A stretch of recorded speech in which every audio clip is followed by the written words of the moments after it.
এই যে আমি সামনে দুটো স্কুল দেখতে পাচ্ছি, বিষ্ণুপুর হাই স্কুল এবং বিষ্ণুপুর এইচ স্কুল। আমি দেখলাম বিষ্ণুপুর হাই স্কুল 1876 সালে, 79 সালে, সেইটাই তো ভাবলাম কেন আমি ভুল বলছি, 1879 সাল। তাহলে বুঝতে পারছেন কতদিন আগেকার। এটা হচ্ছে বিষ্ণুপুর এইচ স্কুল। আর বিষ্ণুপুর হাই স্কুলটাও আমি দেখছিলাম বহু বছর আগে। এতদিনে কত ছেলে মেয়ে এখান থেকে পাশ করে বেরিয়েছে। আপনারা কত ডাক্তার জন্ম দিয়েছেন,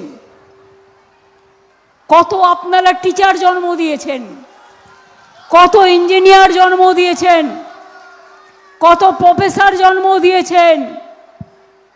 আমি তো জানি বাঁকুড়ার ছেলেমেয়েরা রেজাল্ট খুললেই আমি দেখি নয় ফার্স্ট নয় সেকেন্ড, বাপরে বাপ কি রেজাল্ট, কল্পনা করা যায় না।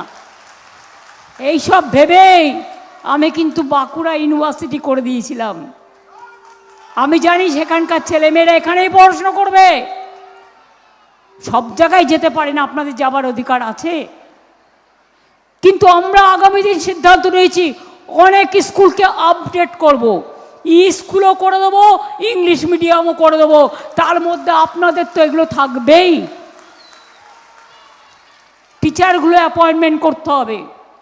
অনেক সময় কোর্ট কেসের জন্য আর যারা আমাদের গালাগালি দেয় আর ধর্মে ধর্মে ভাগাভাগি করে তাদের বলি, আরে যারই চাকরি হোক, মানুষ তো চাকরি পাচ্ছে, চাকরিটা কেন বন্ধ করছো? টিচারদের রুজি রোজগার কেন কাটছো? কত ছেলে মেয়েরা কাজ করে খেত, তাদের পরিবারগুলোকে রাস্তায় কেন নামাচ্ছ?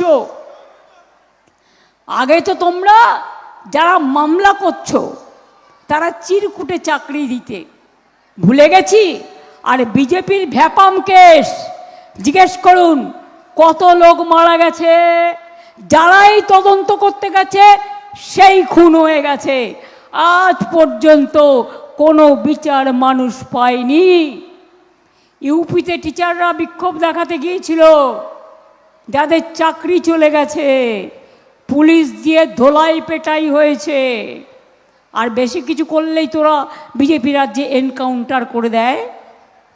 বাংলার মানুষ ভালো আছে আর ওরা হিংসেই জ্বলে যাচ্ছে, আর লুচির মতো ফুলছে, আর শুধু জ্বলছে, শুধু জ্বলছে, শুধু জ্বলছে। ওরা কেন বাংলাকে ঘৃণা করে জানেন? বাংলার ছেলে মেয়েদের বুদ্ধির সাথে পারে না, বিদ্যার সাথে পারে না, মেধার সাথে পারে না, সংস্কৃতির সাথে পারে না, সুরুচির সাথে পারে না, সম্প্রীতির সাথে পারে না, কোনো কিছু পারে না। অর্ধশিক্ষিতের দল, গর্ধ শিক্ষিতের দল। নাসা থেকে ভাষা, বাংলার জয় জয়কার। একদিন জন্মেছে বিষ্ণুপুরে, তার একটা জায়গা আছে, বাড়ি আছে, কিন্তু সে দেখুন আজকে আমেরিকা ঘুরে বেড়াচ্ছে, রাশিয়া ঘুরে বেড়াচ্ছে, ইটালি ঘুরে বেড়াচ্ছে, সারা বিশ্ব জয় করে বেড়াচ্ছে। আমেরিকা দেখেছেন যখন গন্ডগোল হলো, আমার গজু ভাই বোনেদের, মোদির তো সেদিন পদত্যাগ করা উচিত ছিল, আর অমিত শাহর বড় বড় কথা, শিকল পরিয়ে, হাতে পায়ে কোমরে শিকল বেঁধে তাদের দেশে ফেরানো হয়েছিল। আমাদের ছেলে মেয়েদের করলে আমি বুঝতাম। আমাদের ছেলে মেয়েদের কেন কেউ কিছু করে না জানেন? ওরা ছাড়া আইটি চলবেই না, ডেটা সেন্টার চলবেই না। তাদের মেধা এর তো কোনো তুলনা হয় না।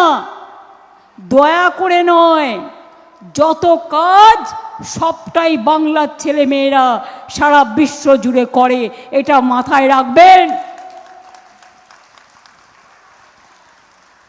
তাই আমি বলেছিলাম প্রথমে, সেই বাংলাটাকে বিশ্ব বাংলা করব, এবং আজকে বিশ্ব বাংলা একটা বড় ব্র্যান্ড। আমি চাই বাংলা বিশ্ব সেরা হোক, মাটির ঘরের ছেলে মেয়েরা এগিয়ে আসুক, গ্রামগঞ্জের ছেলে মেয়েরা এগিয়ে আসুক, টাউনের ছেলে মেয়েরা এগিয়ে আসুক, সাধারণ ঘরের ছেলে মেয়েরা এগিয়ে আসুক। মেয়েরা কেন তাদের বিয়ে হয়ে যাবে 14-15 বছরে? ওরা পড়াশুনো করবে, তাই কন্যাশ্রী করা হয়েছে। শুধু স্কুলে নয়, স্কুল কলেজ একদম ইউনিভার্সিটি পর্যন্ত। তপশিলি বন্ধুদের, আদিবাসীদের শিক্ষাশ্রী আছে, স্কলারশিপ, হস্টেলের টাকাও পায় তারা। সংখ্যালঘুদের জন্য ঐক্যশ্রী আছে। ওবিসিদের জন্য ওই হাদা ভোদারা জানে না, না জেনেই বাংলাকে বলে ওরা নাকি কিছু পায় না, খোঁজই রাখে না, সবটাই পায়। একটা ডিপার্টমেন্ট যেমন সুন্দরবন ডেভেলপমেন্ট, সুন্দরবনের ওইটুকু অঞ্চল দেখে, কিন্তু বাদবাকি সব ডিপার্টমেন্টের টাকা ওখানে যায়। মনে রাখবেন, বিষ্ণুপুরী ঘরানায় যে আপনাদের মেলা হয়, সঙ্গীত সম্মেলন হয়, তাতে কি শুধু বিষ্ণুপুরের লোকেরা থাকে? বাইরে থেকে কত লোক আসে, কত লোক আসে। আর ঘরে ঘরে এটার নাম আছে। আমি সঙ্গীত জগতের যত লোককে চিনি, আমাকে সন্ধ্যাদি বলতেন, গীতশ্রী সন্ধ্যা মুখোপাধ্যায়, বিষ্ণুপুরী ঘরানার এই যে সঙ্গীতের যে সুর সাধনা, যারা সঙ্গীতের সাধক তারা এটা বুঝতে পারবে এই সুর সাধনার কি মর্ম। ক্লাসিক্যাল সঙ্গীতের একটা আলাদা ঘরানা আছে, সেই ঘরানা কিন্তু বিষ্ণুপুরের সুর সাধনার একটা অংশে থাকে মিশে। তাই বিষ্ণুপুরে যেমন জয়চণ্ডী পাওয়ার আছে বাঁকুড়ায়, বিষ্ণুপুর সাব ডিভিশনে মুকুটমণিপুর ডেভেলপমেন্ট অথরিটিও করা হয়েছে। এখানে যেমন ইউনিভার্সিটি এই জেলায় হয়েছে, মেডিকেল কলেজ বিখ্যাত, স্কুলগুলো বিখ্যাত, টিচাররা এত ভালো পড়াশোনা করায় এবং পিতামাতারা এত যত্ন করে, যা তাদের ছেলে মেয়েদের দেখে গর্বে আমাদের বুক ভরে যায়। এই জেলায় মাথায় রাখবেন। আমি তো চাই আপনারা বাংলায় সবসময় প্রথম থাকুন,